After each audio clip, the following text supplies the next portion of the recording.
It will be Jamie McMurray and Kyle Busch on the front row. The top 9 cars did not pit under this caution, including Kurt Busch, Truex, Rudiman, Regan Smith, Newman, Elliott Sadler, and Paul Menard. Back under green, and again McMurray has been the restart king tonight in Darlington.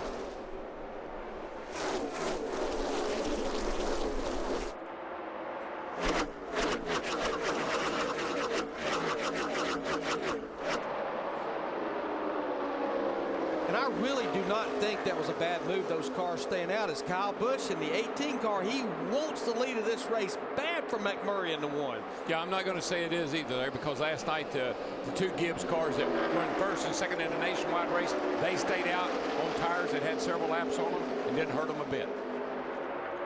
Once again, back straightaway. Busch to the inside. Now he gets a fender alongside McMurray, who lets him go. Yeah, you got to let him go right there. You can't take a chance of getting a slide job that doesn't work too good. And while those guys were going at it, that 2 car of Kurt Busch, he wants in the mix. 5 points, good job. Contact between Casey Kane in the 9 and Juan Montoya in the 42. Boy, Juan is just having an adventure here lately.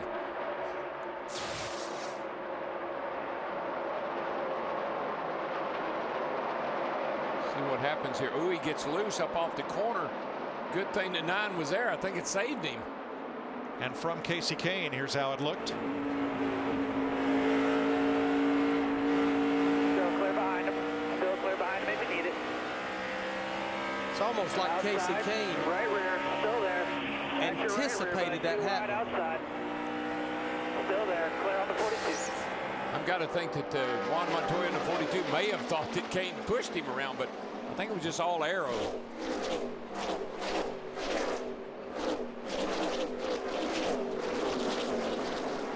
Montoya underneath Kane again. That's Paul Menard just ahead of the 98.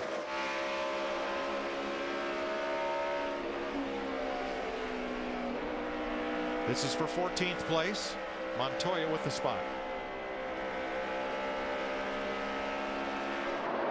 Kyle Busch out front for the first time tonight. Dick Berggren in his pit. Well, we talked about how Kyle Busch started dead last, but everybody else that he has raced with up in the front of this field had the advantage of 3 full hours of practice. Busch's crash yesterday happened in qualifying, so this is a backup car with absolutely 0 laps on this speedway. This may not have happened in days of old when everybody built a unique car, but with NASCAR mandating that the cars are going to be so similar, and Dave Rogers and his crew ensuring that their cars are even more similar than NASCAR requires, all they had to do was pull the backup out, set it up the way that the regular race car was set up, and they are now leading the race from dead last. Last year, 2 drivers went to victory lane in backup cars. Matt Kenseth in the Daytona 500, and Tony Stewart won the June race at Pocono in a backup. And you know, back in the day, Daryl, Jeff, and I, our backup car at any racetrack would be just something that was sitting in the shop just to haul to the racetrack. These guys now, their backup cars are just as good as what they unload. Heck, Larry, we used to go down to the shopping center and pick up a show car and use it as a backup car. Nice job by Syracuse, New York's Regan Smith in the 78. Now that's a brand new car they got from Richard Childress Racing. First time with it at the racetrack. He's in 11th place after starting 32nd. Good job. And that's one of those 9 cars that elected to stay out, but they had cracked the top 15. But I'm interested to watch this 24 car, because Steve Burns was telling me during the break what Steve Letarte decided to do with that car is make a big swing at a chassis adjustment. They changed just left side tires because they wanted to pull a rubber out of the left rear spring to soften that left rear spring, because the track is getting tighter and tighter right now as it cools down. You know, we used to do that occasionally to be sure we got it full of fuel. As much fuel in it as we could get in it. Get that left side jacked up, get a little extra fuel in it. So Gordon soldiers along in 12th behind Regan Smith.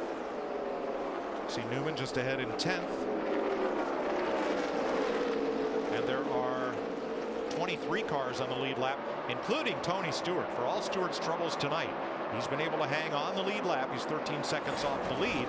He's still there. Here's his teammate Ryan Newman in 10th place. One thing that has become perfectly clear, you get out front, you drive off and leave everybody else.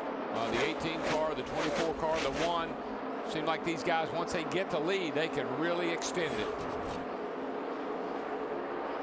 Tony's lap times are about 6 or 7 tenths off of what the leader is running, but just to keep that car on the lead lap with everything that's happened to him has been quite a race for he and crew chief Darian Grubb. You have to endure here. I mean, you're going to have a rough night. You're going to hit the wall. You're going to get the car torn up. You got to keep pushing, keep pressing, keep fighting. Can't give up.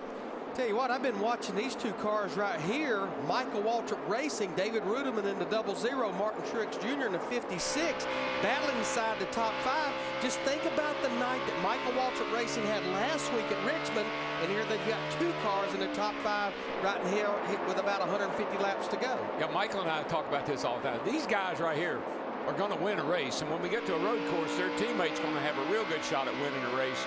They're on a winning formula right now. See that wave for Martin Truex? It was a thank you to David Ruderman for giving him the corner and letting him by. And Darrell, that's a lot like road racing. Pass them where you don't slow either one of you down. Drive away, bud. Get that good rhythm. Drive away. See, that's how you race it. That's how you race Darlington. You have got to be willing to give. You got to be able to slow down and let the guy go. You got to give him the line. If you race people, you'll wreck if you race them in the wrong place. There's a right place to race here, a wrong place. But that also, Mike, that's part of figuring this joint out. That's why it takes a kind of years to get it done.